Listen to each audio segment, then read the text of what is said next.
February is Black History Month, the time that we take to honor and celebrate African Americans and their contributions on U.S. history and culture. Now, I can't help but feel like this year's Black History Month feels really unique and different after coming off the heels of what was such a challenging 2020, where the pandemic really pulled back the curtain on the racial, social, and economic injustices that the African community faces every day, but more importantly, how it made us uniquely vulnerable to this pandemic. I wanted to honor someone today whom I just came to know of just last summer, and his name is Lavelle Moten. Lavelle Moten is North Carolina Central's head basketball coach. Now, admittedly, I do not follow basketball, but I happened to stumble upon a conversation being conducted with Lavelle on ESPN radio when I got into my husband's car. I found myself listening to one of the most thought-provoking yet simplified conversations on race that I had ever heard to date. Lavelle Moten was asked by the radio DJ. He said, Lavelle, I'm going to ask this question because if I have this question, I bet you other people do too. He said, I'm a white guy living in a predominantly white neighborhood with kids attending predominantly white schools. I am watching this injustice unfold and I know it's not right, but I'm questioning if I have a role in this. What is my role in all of this? Lavelle Moten's response was so good that I ended up sharing it with the entire Southeast Florida sales team last summer. Lavelle Moten said, if Black people could correct the injustices that we experience, if we could change the way that we are perceived, we would have done it more than 400 years ago. We need your help. What I love about history, he said, is that it tends to show you patterns. He goes, and the pattern that's revealed in this case is that when change has come about for us, when significant and profound changes come about, it was when people who did not look like us advocated on our behalf. He said, let me give you an example. Frank Sinatra in Las Vegas. Frank Sinatra really took Las Vegas venues to task when he said to them, hey, this is my friend, Sammy Davis Jr.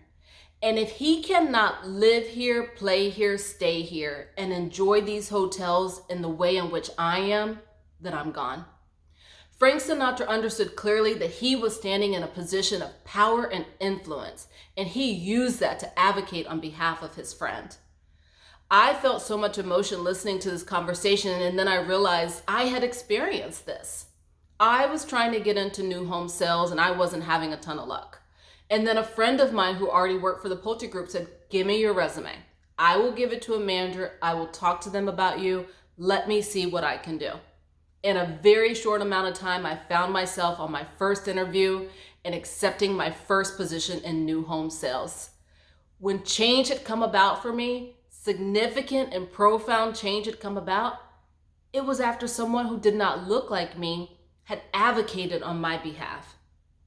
Well, I took this message to the Southeast Florida sales team and I said, we are likely one of the most diverse divisions within our company. We should all be doing this. Every day when we go out, we are seeing people that are offering outstanding customer service. We are witnessing people who are showing great salesmanship. Let's give them our business card. Let's advocate on their behalf and encourage them to give us resumes. And maybe, just maybe, that someone won't necessarily look like yourself. We are in such a unique position as new home sales consultants. I think that we can all agree that wealth in this nation is more often than not acquired through the purchase of real estate. And we work for a builder who with laser-like precision purchases land in areas that are sought after and upcoming, where the long term, if not even in the short term, will be a return on investment for our buyers. Yet the way that our laws were initially set up, Blacks were intended to be kept out of the purchase of real estate. I'll use myself as an example. My grandparents purchased a home in the 60s that today is only worth $34,000 because they were forced into purchasing in a land where the return on investment was highly unlikely. It is not lost on me that when property virgins come into my office, that it is my responsibility to educate. Don't allow them to leave my office ignorant. Take 5 minutes and show them what the true cost of home ownership really looks like. Or even our buyers that do purchase but ultimately don't make it over the finish line because they're not qualified. The ability to work with Pulte Mortgage, to have that experience and education, they now know what it is about their financial circumstances need to change so that when they are ready to buy a home, they show up as a more qualified candidate. You know, I think Lavelle Moten was right. It is going to take all of us to make lives better. There is a lot of heavy lifting that still has to be done.